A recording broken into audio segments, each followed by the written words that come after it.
سوالوں کا جواب دیتے مولوی صاحب میں پوچھنا چاہ رہا تھا کہ حضرت یوسف علیہ السلام کی جو یہ واقعہ ابھی بیان کر رہے ہیں، ان کی عمر کے بارے میں کیا کہا جاتا ہے؟ یہ جو واقعہ ہوا ہے یا انہیں پھینکا گیا ہے، یہ سارا ان کی عمر تقریباً کتنی تھی؟ اور جو ان کے باقی بھائی تھے وہ کتنی عمروں میں تھے؟ مطلب بچے تھے، نوجوان، یا ایڈلٹ ایج میں تھے؟ یہ حضرت دوسرے بھائی جو ہے وہ سارے بالغ تھے. یہ جو حضرت تھے یوسف، یہ تقریباً ان کی عمر 7 اور 10 کے درمیان مختلف روایات بتا رہی ہیں. یعنی یہ بالغ نہیں تھے اور ٹھیک سب ہے، میں سے چھوٹے تھے. ٹھیک ہے. تو اس کے علاوہ جو ہے وہ ان کی ان کے بارے میں کہا جاتا ہے نا کہ حسن بہت زیادہ اللہ تعالیٰ نے انہیں عطا کیا تھا. کہ آیا کہ وہ مطلب پوری فیملی اس وقت خوبصورت گنے جاتے تھے جس طرح کے ان کے بارے میں، یا صرف ان کا ہی یہ خصوصیت تھی پوری مثلا؟ فیملی خوبصورت تھی، لیکن یہ ان میں نمایاں تھے، بہت زیادہ خوبصورت تھے. ٹھیک ہے. یہ حسن یوسف مشہور و معروف ہے، اور اسی وجہ سے بعض آگے دوسری جو ان کے ساتھ معاملات ہوئے ہیں اس کی بنیاد پر ہوئے ہیں. خوبصورتی کی جو ان کا بازار میں بکنا خوبصورتی کی بنیاد پر تھا، یا زلیخا کا ان کو اپنے جال میں پھنسانا خوبصورتی کی بنیاد پر تھا. بلکہ دنیا میں ہر نبی کی ایک مثال ہے نا. مثلا جو ہے حضرت ایوب کی صبر کی مثال ہے، ان کی کریکٹر کی وجہ سے. حضرت یوسف حسن ان کا مشہور و معروف.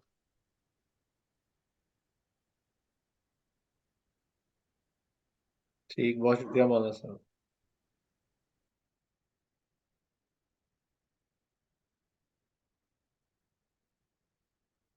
یہ کوئی اور سوال ہے؟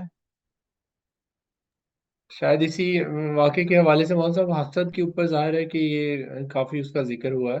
تو روزمرہ کی زندگی میں بھی دیکھنے میں آتا ہے کہ ہمارے معاشرے میں جو بہن بھائیوں میں یا دوست احباب میں بھی تھوڑا حسد کا ایلیمنٹ آ جاتا ہے، جب ایک جو ہے وہ تھوڑا کوئی نمایاں پوزیشن حاصل کر لیتا ہے، یا تعلیمی یا کاروباری یا نوکری کے حوالے سے.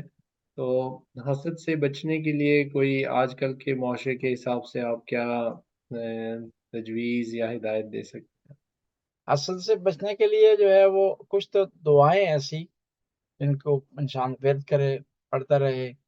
اور ساتھ ساتھ یہ ہے کہ حسد سے بچنے کا سب سے بہترین طریقہ کار یہ ہے کہ انسان خود کوشش اسٹرگل کرے، اور دوسرا جو ہے خدا پر توکل کرے کہ جس خدا نے اسے دیا مجھے بھی دے سکتا ہے. جس خدا نے اس کو کامیابی دی مجھے بھی کامیابی دے سکتا ہے. اس کو پاس کیا مجھے بھی پاس کر سکتا ہے. اس کو اچھی نوکری دی مجھے بھی اچھی نوکری دے سکتا ہے. اور پھر دوسرا ذہن میں یہ لائے کہ یہ خدا کے فیصلے ہیں، اور جو مجھے ملا ہے شاید وہ بعض لحاظ سے اس سے بہتر ہو. یہ ذہن انسان اگر اس مائنڈ اس طرف لے آئے اور یہ اس طرف اپنا ذہن بنا لے تو حسد سے وہ انسان بچ سکتا ہے. کیونکہ ہر انسان میں کوئی خوبیاں اور خامیاں ہوتی ہیں. دوسرے کی صرف ایک نعمت انسان دیکھے، اس کی خامیاں نہ دیکھے تو حسد آ سکتا ہے. اس کے مقابلے میں اپنی خامیاں صرف دیکھے، دوسری اور خوبیاں اپنی نہ دیکھے، مثبت پوائنٹ نہ دیکھے، تو پھر انسان میں حسد آ سکتا ہے. لیکن اگر وہ اس کے برعکس کر دے یا ان چیزوں میں بیلنس کر دے سوچنے سے متعلق، تو وہ حسد سے جو ہے وہ محفوظ رہ سکتا ہے. قرآن نے ان کو بیان کیا ہے اسی وجہ سے کہ ایسا ہو سکتا ہے، لہذا آپ نے بچنا ہے. اس طرح ہوتا ہے نا جب کچھ کورس کروائے جاتے ہیں، مثلا ڈرائیونگ میں گرون کوش ہے یا بعض ایسے کورس، یہ آپ کو بتائے جاتے ہیں کہ ایسا ہو سکتا ہے، ممکن ہے، لہذا آپ نے اس سے بچنے کی تدابیر اپنے ذہن میں سوچنی ہے، اور اس کی یہ تدابیر ہیں. یعنی جب قرآن نے واضح کر دیا ہے، کلیئر کر دیا ہے کہ حسد ہو سکتا ہے اور قریبی ترین افراد آپ سے حسد کر سکتے ہیں، انسان کو اس سے بچنے کے لیے جو ہے وہ ذہن میں اپنا مائنڈ بنانا چاہیے، اس کے لیے انتظامات کرنا چاہیے. کیونکہ حسد سے کسی کو نقصان نہیں پہنچتا، نہ جس سے آپ کر رہے ہیں اس کو نقصان پہنچتا ہے، نہ کسی معاشرے کسی فرد کو پہنچتا ہے. سب سے پہلے اگر نقصان پہنچتا ہے تو اپنے آپ کو آپ پہنچتا ہے کہ آپ اس حسد کی بنیاد پر پہلے اگر ذہن سوچ رہے ہیں تو نفسیاتی طور پر آپ دباؤ میں آ جائیں گے. سوچ رہے ہیں، پھر اس کے لیے تدبیر کر رہے ہیں، پھر بھی آپ کو نقصان ہے. پھر اس کے لیے کوئی عملی قدم اٹھا رہے ہیں، پھر بھی آپ کو نقصان ہے. اس کی وجہ سے آپ کی نفسیاتی اور جسمانی بیماریاں بڑھ رہی ہیں، پھر بھی آپ کو نقصان۔ لہٰذا اگر یہی سوچ لینا کہ یہ جو حسد میں کر رہا ہوں، یہ جو غلط سوچ کر رہا ہوں، یہ اس سے سب سے پہلے مجھے نقصان پہنچے گا، تو ہر آدمی کوشش کرتا ہے نقصان سے بچے۔ یہ اگر سوچے گا تو وہ خود بہت حسد کرنا چھوڑ دے گا۔ اور ہمیشہ کوشش کریں، ہمیشہ جو آپ کے اندر جو ہے نا پوٹینشل ہے نیگیٹو، اس کو ہمیشہ اپرچونٹی بھی تبدیل کر دیں۔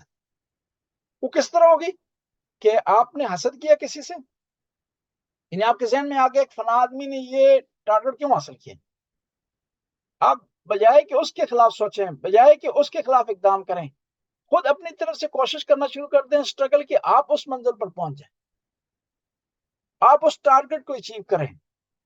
اور کون سے طریقے اس نے استعمال کیے ہیں کہ اس ٹارگٹ تک پہنچا ہے، تاکہ میں بھی وہی طریقے استعمال کروں، اس ٹارگٹ پر پہنچوں۔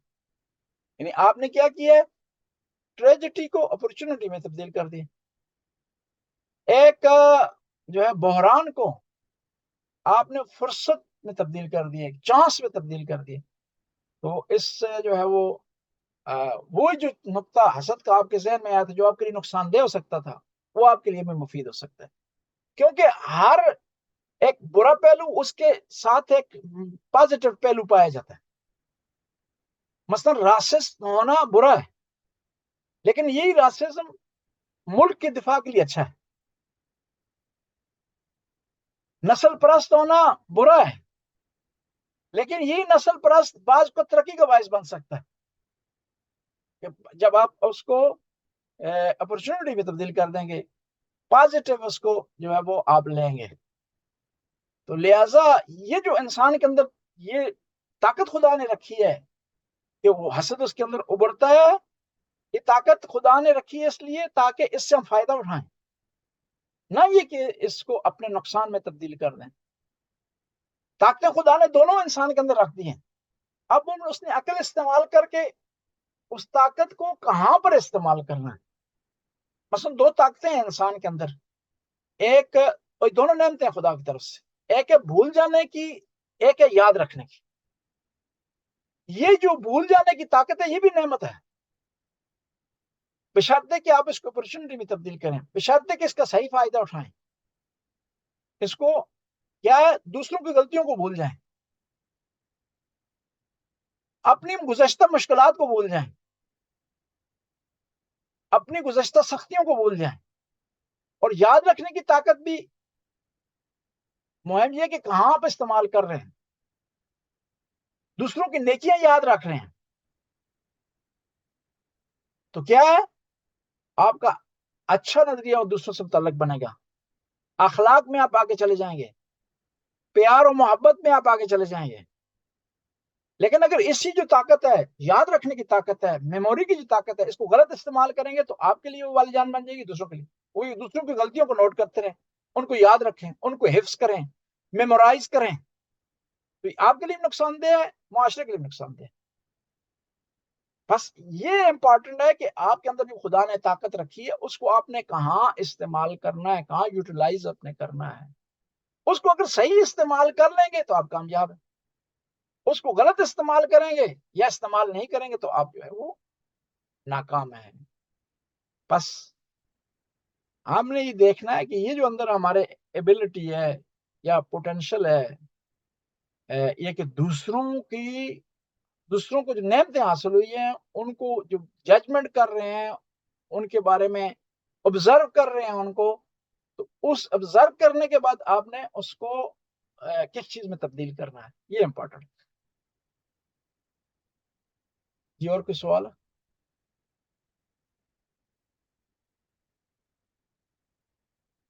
جی اور کوئی سوال میں خیال نہیں، آج یہی مکمل کرتے ہیں۔